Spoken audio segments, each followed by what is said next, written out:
Welcome to Snow Talk, where the Snow and Ice Management Association brings you trends, stories, news, and personalities that are shaping the professional snow and ice management industry.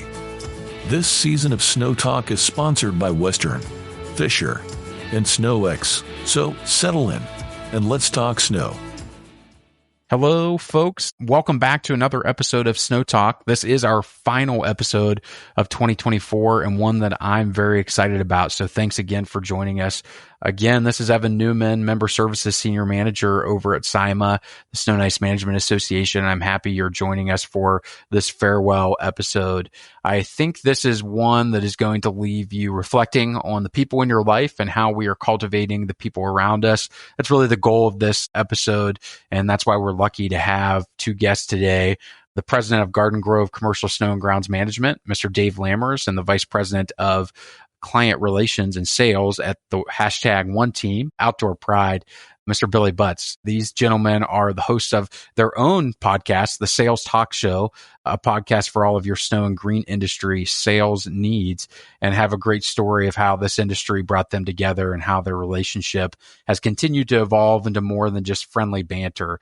So again, I'm excited about this episode where we're going to be talking about network equaling net worth. So I'm really excited about this and kind of getting into how the networking component can help us to elevate our careers. So Dave, Bill, welcome to the show. Thanks for joining me. Thank you. Greetings from Canada. Thanks for having us. Yeah, appreciate it. You're welcome. You're welcome. I'm excited to get into this. I know that both of you are passionate about this industry for a variety of reasons. Both of you come from two different backgrounds, though, one of you being in the U.S. and, as David alluded to, one joining us from the Canadian provinces. So tell me a little bit, respectively, both of you, about your stories, how you ended up in this industry, and why are you guys both so passionate about the sales side of the snow and green spaces. Dave, I'll go ahead and start with you, and then Bill, you can jump in. That's amazing. You know, I had the privilege of starting in this industry when I was in grade 10. I was 15 years old. My dad encouraged me to get out. And I think the concept was, of course, get to work, right? I was 15 years old, get to work. But it was more than that. It was actually find ways to help people. And that was the goal. That was the idea. Find ways to help people. And so I put a flyer in the neighborhood. I got going. And over the years, my business trajectory has been one of just finding ways to help people. And when someone had a need, I figured out a way to fill that need. And so everything from what I've done the last 35 years has been about finding and identifying needs that clients have and solving their issues. It all starts there, and it all started about personal relationship, of taking care of them, helping them with their problems, helping them with their situations, and providing solutions. So that's been my thing my whole life, has been about taking care of people, and that's why I'm where I am today. That's great, Dave. Thanks for sharing that. And Billy, how about you? How'd you get into the industry, and why are you so passionate about it? Yeah, I mean, I grew up around a golf course as a young man. There was a lot to do in our neighborhood, and playing street hockey was top of the list, although I played basketball in college, but street hockey was the name of the game. But in the summertime, there was really nothing much to do, shoot hoops or whatever.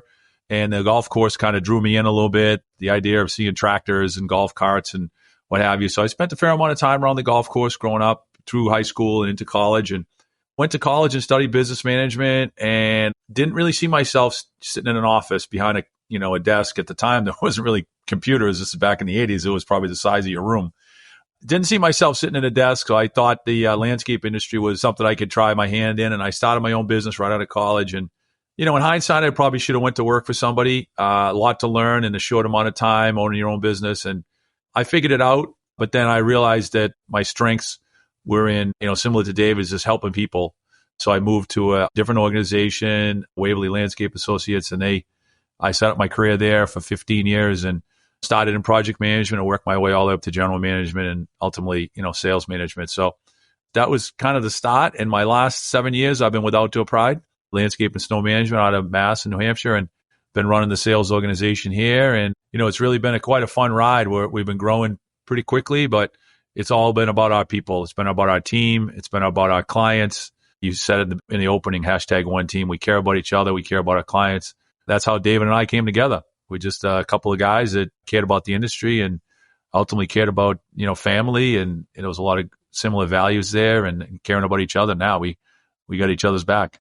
That's great. That's great. And that is the network that we're wanting to talk about today. And for those listening today, just a reminder that this podcast aligns up with the story that Billy and David are mentioned in or featured in Snow Business, our magazine. So if you like what you hear, go there to read more about their story. But I love this adage that you all have shared with me, this network equals net worth. I had a mentor in college myself who used to say you're the sum of the 5 people you spend your most amount of time with. Needless to say, I didn't quite grasp that concept whenever I was in college. I was like, oh, what the heck's this guy mean? 5 people spending my time with. I just want to go grab a beer. That was my focus. But while I didn't grasp it then, I've come to grasp it a little more now and wanting to spend my time and focus with people that have similar values to me or who challenge me to get outside my comfort zone. For someone who is maybe struggling with that notion, how are you working on living it every day in your professional and personal lives? Billy, I'll let you kind of get us started on this one. Yeah, I mean, I think the networking just comes very natural to me. I like to have a good time. I like to laugh. I like to enjoy the people I'm with, whether it's socially or from a business standpoint. And I've spent a lot of time getting to know people. I think that's a key in your networking path to being successful is get to know the people that you're networking with, learn about what they like, what they don't like, and then you'll have something in common with them to talk to them about in the future. And I think a lot of people that are in sales or in trying to build a network, they're rushing to the finish line, right? It's a marathon. It's not a sprint. So you get to know them, you talk to them, you listen to them. You might have another meeting with them. It might be a similar conversation, might be something completely different, but you're still learning about that. You're building kind of a catalog on who this networking person would be and how you could help them. I think what people don't understand or maybe do but don't focus on it is networking is all about helping people be successful in their area, and they'll in turn return the favor. I was told by someone very wise and elder to me was, don't ever keep score when you're networking. Don't ever keep track of the people you helped and hope they help you back someday. Just keep helping people. And I think that's something that I live by every day, and I try and teach the next generation of networking enthusiasts, people that want to learn about it. Get to know people outside of work, outside of what you're trying to connect with them on, and see where your common interests are and see if you can create a bond and then help each other. I think that piece about not keeping score is huge, especially in such a transactional society that we live in where people are always counting their P's and Q's. Thanks for that insight. David, how about you? Where does this network equals net worth kind of fall into place, and how are you working on kind of living it in your everyday life, personally and professionally? Yeah, and I'm going to echo what Billy shared. And, it's interesting when we look at networking and understanding what it is that we're trying to accomplish. And what we're talking about today is about people. It's about relationships. It's about understanding that business is about people. If we're going to have a business relationship that's non-transactional, it's got to have an investment of time. It needs to do what Billy just shared, right? We got to find common ground. We got to find ways to meet people where they are. I learned at an early age that the power of relationships was huge. I was an outgoing person, but at times I was not outgoing. I would be quieter too, right? A bit of yin and yang, right? I think extroverts always have those moments of, and a salesperson doesn't need to be an extrovert. A salesperson needs to be someone who's willing to invest the time to listen and to be part of a relationship. And I learned at a young age about relationships. I learned about the differences that everybody has and how everybody has something unique that matters to them. And so learning how to take care of that unique need. I was 17 years old. I learned how to garden with an old lady who knew gardening. She knew how she wanted her flowers, and she was building award-winning gardens. And so I was part of award-winning gardens. I learned early when we got into snow what it meant to our customers when they needed to have their snow cleared on time and what that meant. I was 18 years old when I started doing snow removal for homeowners. I was doing residential snow removal at 18 years old with snow blowers and shovels. And so it's about understanding where people are at, like Billy shared, and really understanding that everybody knows somebody, that the relationships that we have. I was in networking groups. I was in multiple networking groups. And the goal of the networking group was to give back. It was about to help the other people in the group, not to help myself, but to help them. And in helping them, I was helped in return. And so I was in these awesome networking group with people who were more senior than I was and more even accomplished than I was. I was with lawyers. I was with financial planners. I was with real estate agents. I was with everybody who was ahead of me. And I was doing whatever I could to help them. And they invested in me. It was really cool. So that's my quick summary on that. Yeah. That's awesome. Thanks, David. And I think that you bring up a really powerful point is that regardless, and we're going to get there in a moment, but regardless of what level of your career that you're at, and I put that in air quotes for those just listening, there's an opportunity for you to invest in somebody and someone else to invest in you. And then totally. It's two ways. Yeah, absolutely. So addressing the elephant in the room, or the so-called elephant in the room, networking is kind of trumped up in today's society. We see a post on LinkedIn and we think it's about the extravagant dinners, the drinks with clients, or the big trade shows that you go and attend. And while those are all a nice perk, and while selfishly, I want to see at the SIMA trade show, I want to see at the NALP events and things like that, it doesn't always have to be about the big dollar items. Can you give some examples to our audience today of how networking doesn't have to be this overwhelming time investment? It is a time investment, but this overwhelming investment for your checkbook, I guess what I'm getting at. I take a simplistic approach. I spend a fair amount of time on the road in my truck, and typically the truck, your vehicle, is not the best place to be having a client engaging call with his questions back and forth, information sharing. It's a little difficult. So sometimes you will, out of default, you'll have to say, call me, I'm on the road, and you'll do your best to, you can't take notes, obviously. But what I spend time on the road doing is calling my network. I reach out to people that I know that I'm able to help. I'll drive along the highway system and I'll see a building and it will remind me of somebody. It's amazing. Certain towns remind me of the person in that town. So I'm driving through Burlington. And when I drive through Burlington, I call my good friend, Jim Martin. I said, hey, I'm in God's country. What are you up to? And Jimmy and I probably talk 2 or 3 times a year. He's got a really successful business, 30, 40 years in.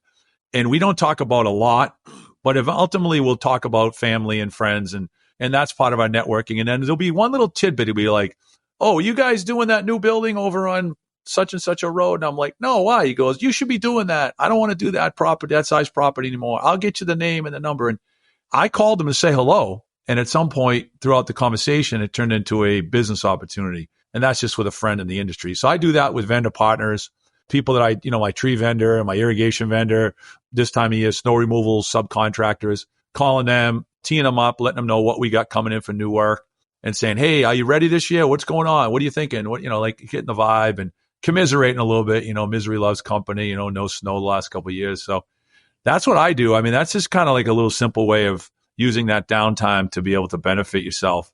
That's just one of my little tips and tricks, I look at this whole thing and I think what Billy just shared is so critical, and it's about those personal connections. It's about those touch points that need to happen. I think when we see the photos, on LinkedIn of people having big networking events, they're at these nice dinners and nice get-togethers. I think that's the celebration. I think the work needs to be done before that.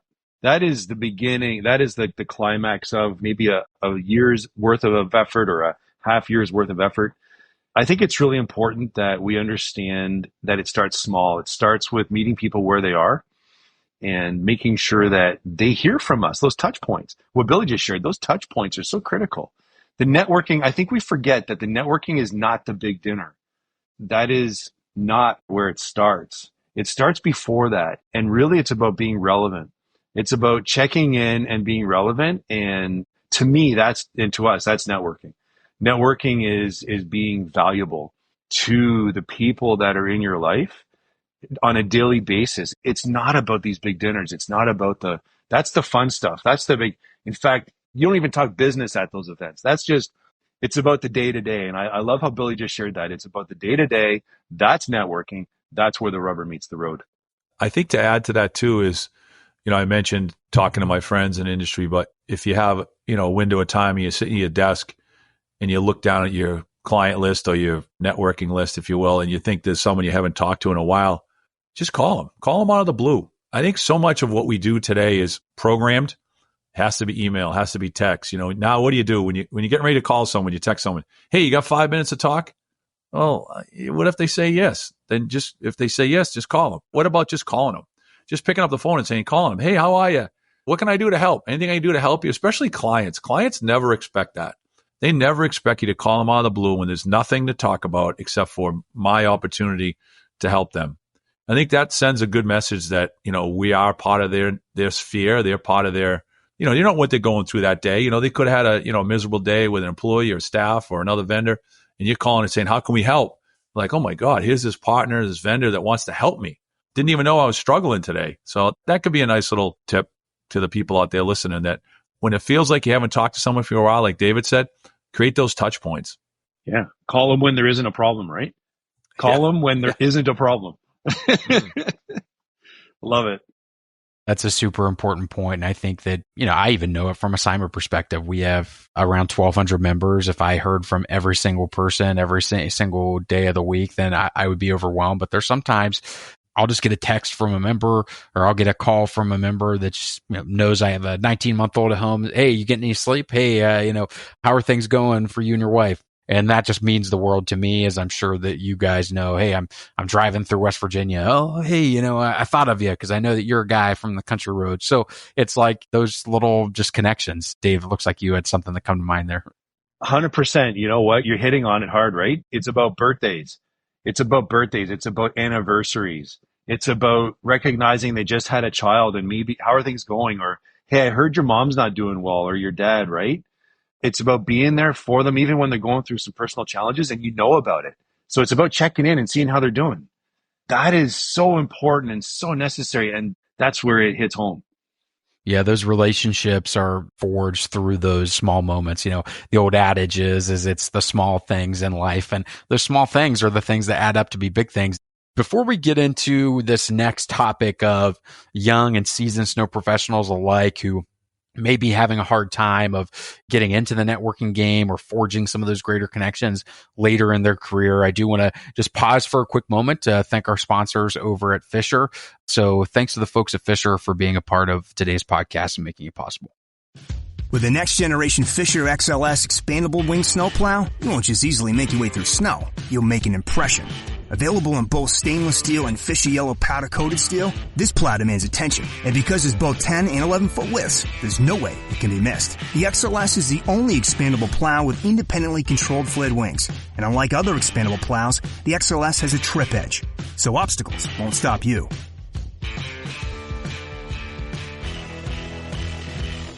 All right. So getting back into discussion here, networking can be mentoring and coaching. It can be almost, I think we mentioned in the pre-call, maybe it was mentioned earlier. I can't exactly recall, but kind of that misery loves company, commiserating even, we need to kind of grow together and have somebody to vent to from time to time. We work in a challenging industry. Given that mentoring and coaching is such a big topic amongst younger faces in the market, you guys have been in this space for some time, and this friendship that you just started kind of organically, how can other young snow professionals or those with years of experience find that relationship and start to forge that opportunity for growth, either at the beginning or at mid-season of their career? David, if you want to take us off, we'll start with you. Yeah, sure. You know what? It's something that I was thinking about before our time here today. And I was thinking, about the value of networking. Networking builds value. Right? It builds value. We need to be valuable and we need to be relevant. And I think that that's really important when it relates to our clients and our prospects, but also for each other. When I think about how Billy and I kicked off our relationship together, Billy reached out to me and he said, I think there was one thing that was happening first, which was Billy was watching. He was paying attention and he was observing. And he saw what I was doing and who I was and what I was about. He recognized and appreciated the efforts I was making and the things I was doing to try and give back, make a difference, and enhance and build the industry, right? Because all tides rise, all boats. And so Billy reached out and said, hey, I'd love to have a chat with you sometime to talk best practices. And I really valued that. First of all, no one had reached out to me like that before. That was really powerful. That was the first time that anyone in the industry reached out to me and said, I'd love to connect with you and just to talk best practices and get to know each other a little bit. And I think that that is the value that as we look at each other in the industry and how we can support and help each other, we need each other. The industry needs itself. We need each other. We need to learn from each other. We need to encourage each other. I'm doing this retroactive thing right now in my life where I'm looking back in history Where we are today is a result of everyone that's gone before us, right? And I was just thinking about that this morning, and I was sharing it with one of our team members. We always need to be looking back to look forward.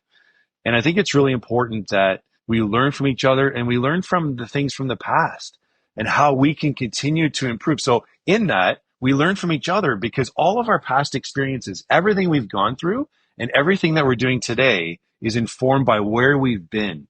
And I think that's a beautiful thing about the networking that we have and the relationship that Billy and I have. It's about where we've been, where we are today, and where we're going tomorrow.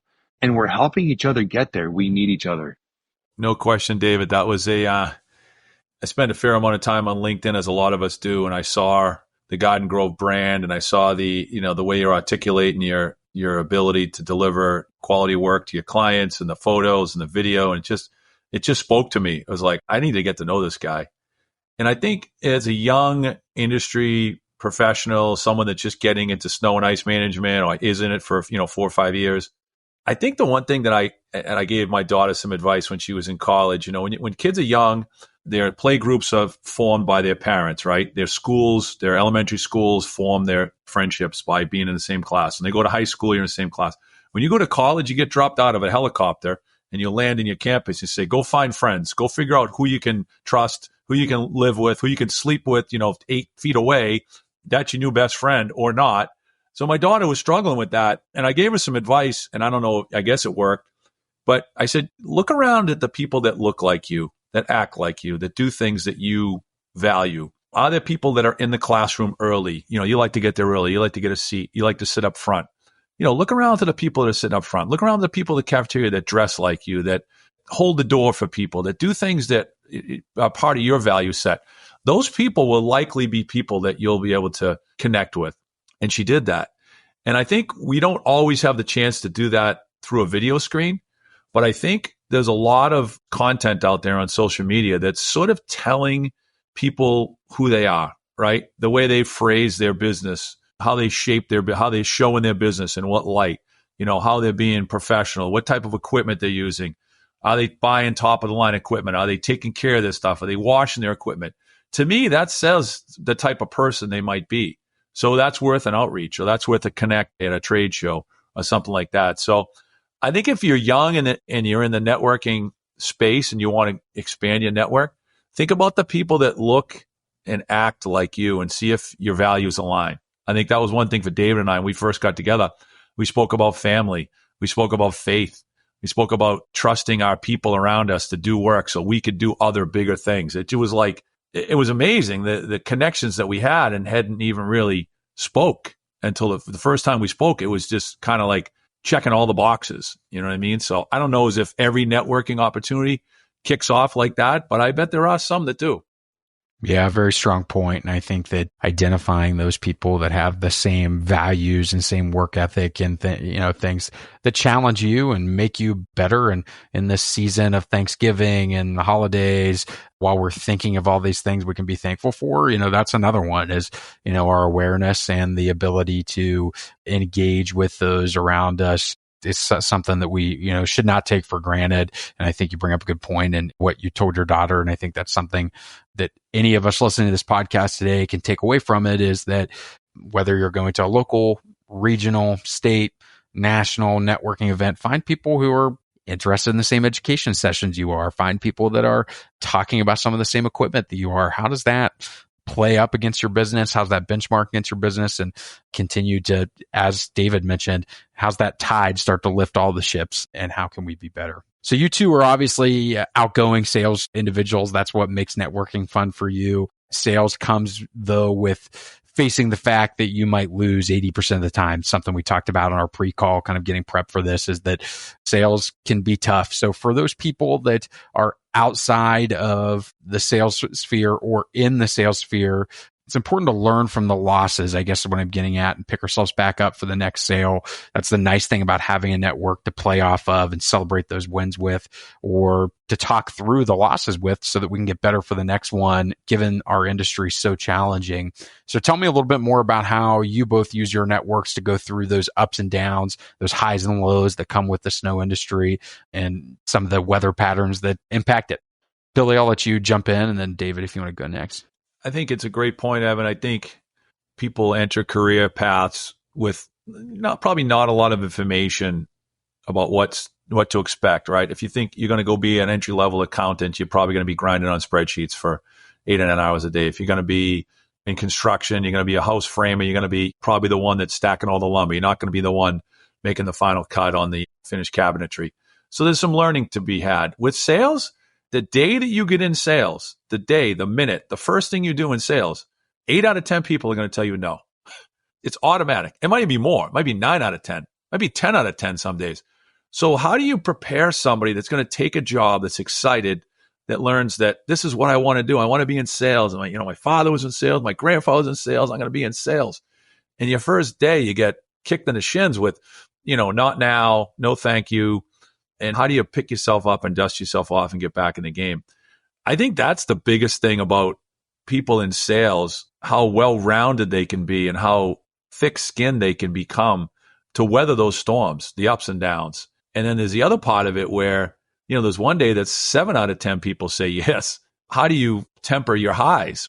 How do you manage the exhilaration of closing deals? It's good to get not too low and it's good to get not too high. So, that's sort of what I see it as, is learning your way through the highs and lows as a new salesperson, as someone that's just entering the business or entering sales in general, and then listening and learning from veteran salespeople around you to how to weather those storms would be my advice. Yeah, it's interesting. Sales is such a consultative process. And when we look at it that way and when we understand it that way, I think we'll be better able to deal with the rejection and the time that it takes to bring a client on board. I like to often think of it as the educational process. And so teachers and teaching in the classroom, they're giving it every day. They're leading their students. They're providing the education. They're bringing the content. The student needs to embrace and understand as well what's being taught, right? And what's being shared. And I know that the class is receiving it at all different levels. I talk with my son, right? He's in grade 11 in high school. He's like, Dad, it's like, how did you do on the test today? And versus some of his peers. And so he's even helping some of his peers. My son enjoys academics. And so when I look at that, I think, not everybody's in the same place. Not everybody's always ready. Our clients are not always ready for maybe what we have to share. Our clients are not the prospects in the prospecting process. They might not be ready for our services now. They might be ready for it in a year. They might be ready for it in 2 years. I think we have to understand, because our job too is to help them create their budgets. If they aren't getting the level of service and snow removal that they want, maybe it's because they're not paying for it. Maybe it's because the property hasn't been set up with the right amount of resources that are needed. And I think the educational component falls on us as sales professionals. And again, when we look to the power of networking and the role that we play in the relationship, we need to coach, mentor, and train our clients as well. We need to help them understand why they're not getting the service, maybe what the difference is, what equipment they need, what resources they need, and they might not be ready for it now. I like what Billy likes to say about this. He likes to say, is it no never or is it no not now, right? Because that rejection, if it's no never, then fine, I won't call you back, right? But I love how Billy says that, right? If it's no not now, that means I'm going to follow up with you. There's no rejection there. It's just, it's not now. And so I think it's just so important that we understand the giving versus receiving as well in the sales process, right? That we're giving, education is about giving. And when we get something in return, it's going to be because we've done our job and the client was ready. But we got to remember it's about giving.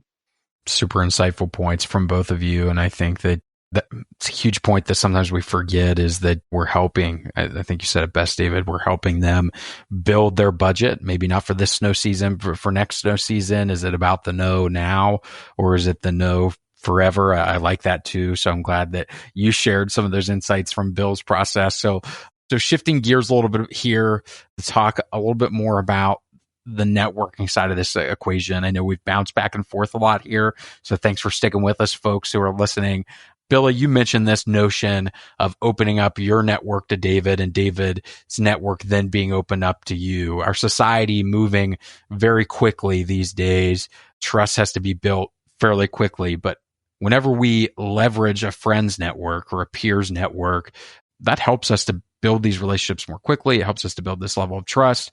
You both are now fortunate to have an extended network due to your relationship together. So if you don't have this, how can you make sure you're networking with the right people to take the next steps in your personal or professional network? And how can you make sure you don't also take some of those mutual connections for granted or take advantage, I guess what I'm getting of that regard. So Billy, I kind of led into this question with a thought that you had, so I'll let you take us away.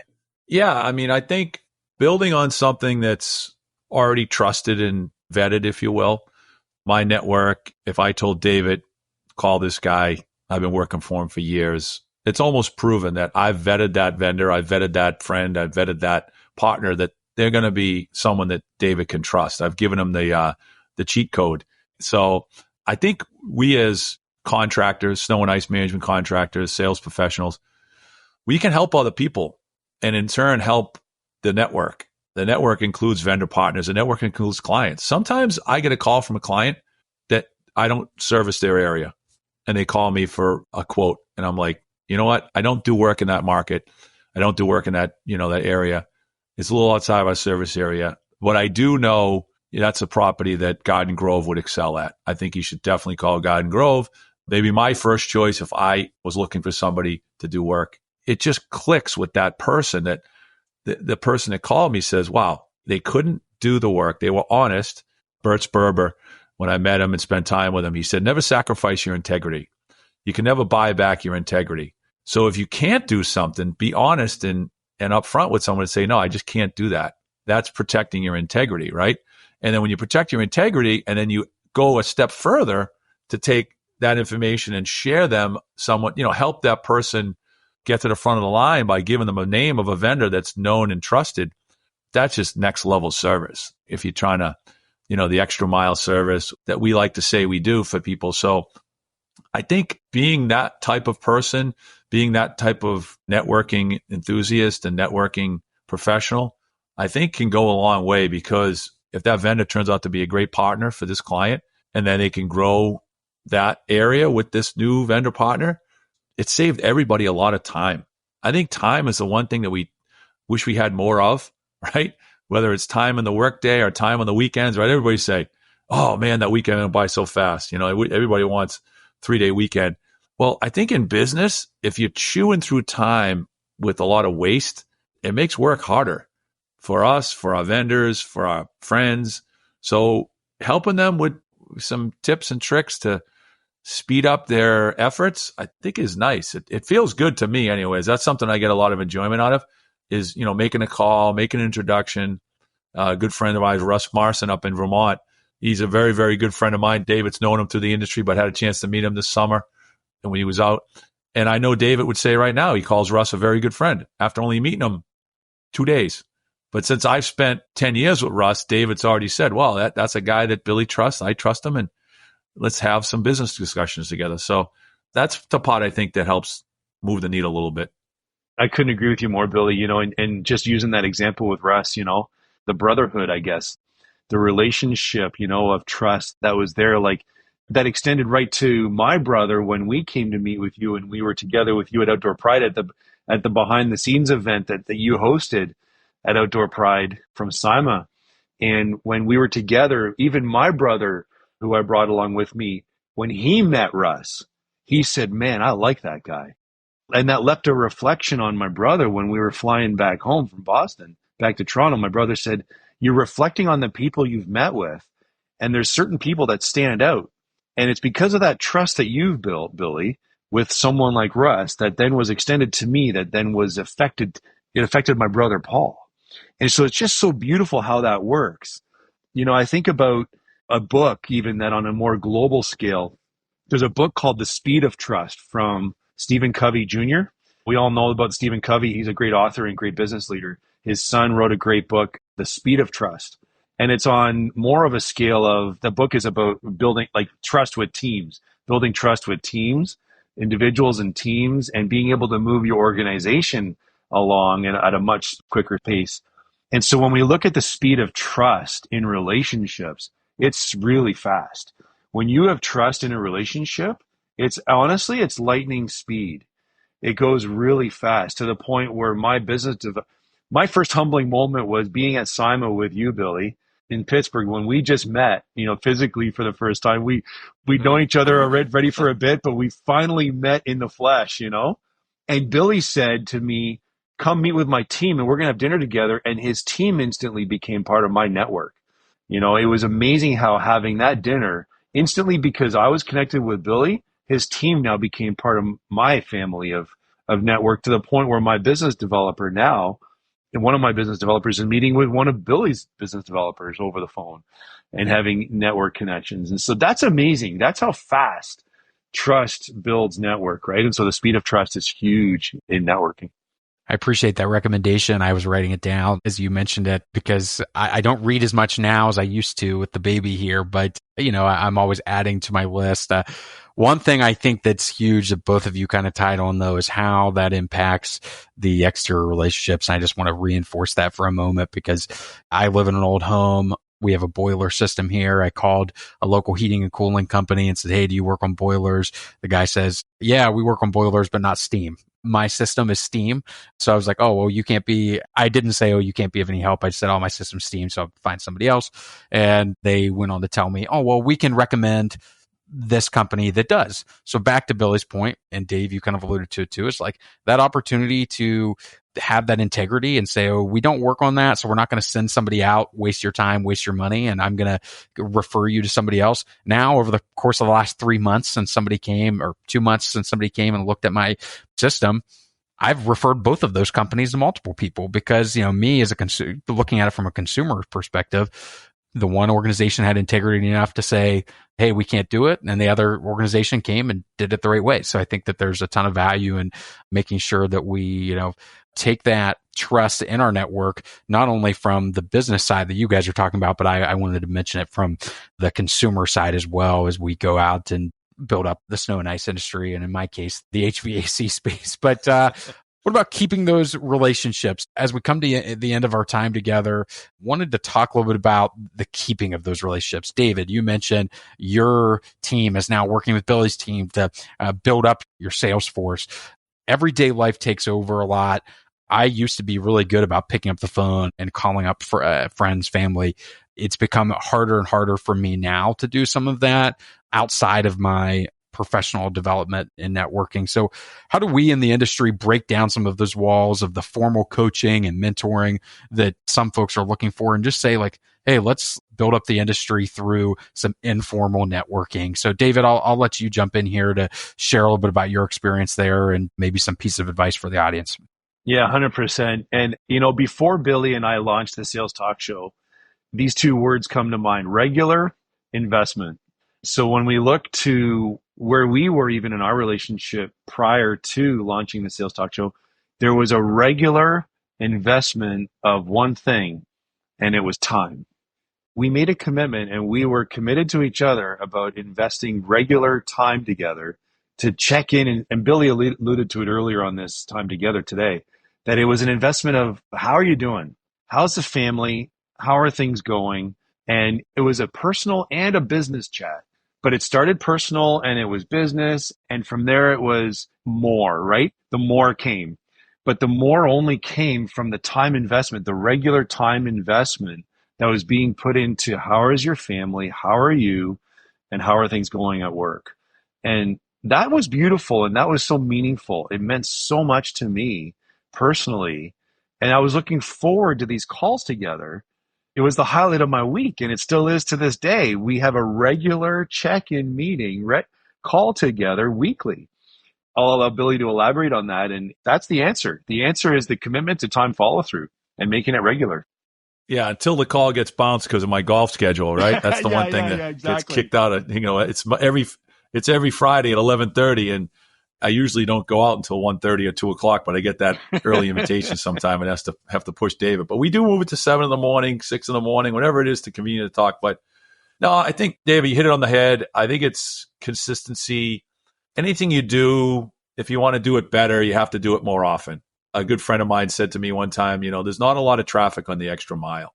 And what does the extra mile consist of? It consists of pushing yourself to do things that maybe is outside your schedule for the day. You got 5 or 6 meetings scheduled. You're on your ride home. There's nothing more you want to do. You don't want to talk to anybody else. You're done. You're cooked, right? Especially in our industry, talking sometimes wears you out. And you get to the point where you're like, I can't talk to anybody. I just got to drive home. But then you push yourself to go that extra mile, and you call a family member, you call your sister, you call somebody that's going to pick you up. I think we talked about this in the pre-call, was phone a friend, right? And I think this is where phone a friend comes in, right? You just have the opportunity to pick up the call. A lot of people are going through at our age. There's a lot of people that are challenged with some health issues, right? Very, very, very lucky to, not be in that category. But a lot of my good friends are not, they're having struggles. So do I listen to sports radio on the ride home, or do I listen to something that's just mind, numbing, or do I pick up the phone and see how my friend's doing, or see how a family member's doing, or see how someone that David introduced me to, David and I, we had some time up in Canada at Snowposium, and I met some amazing people.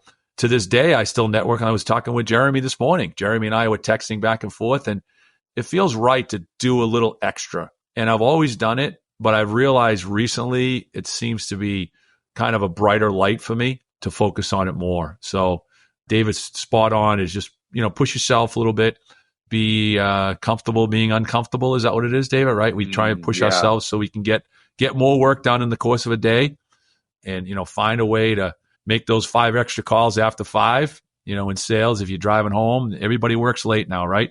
You get that extra call, 4 or 5 extra calls, and you never know where it's going to take you. 5. So 5 after 5, that's right.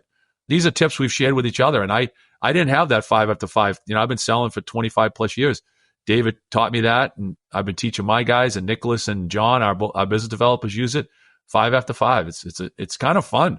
You catch people off guard. You talking to them after 5. They feel like it's kind of after hours, but you can still chat a little work or not. You know what I mean? So it's cool. Yeah, and make it friends, right? It doesn't always have to be a client. It could be someone that you haven't talked to for a while, right? Call a friend. You never know, right? And these are meaningful things. It could be on the other side of the country. Who cares? Call them. Yeah. That advice is invaluable. The friend part is, it doesn't always have to be with the end goal of, oh yeah, I need to sell this person.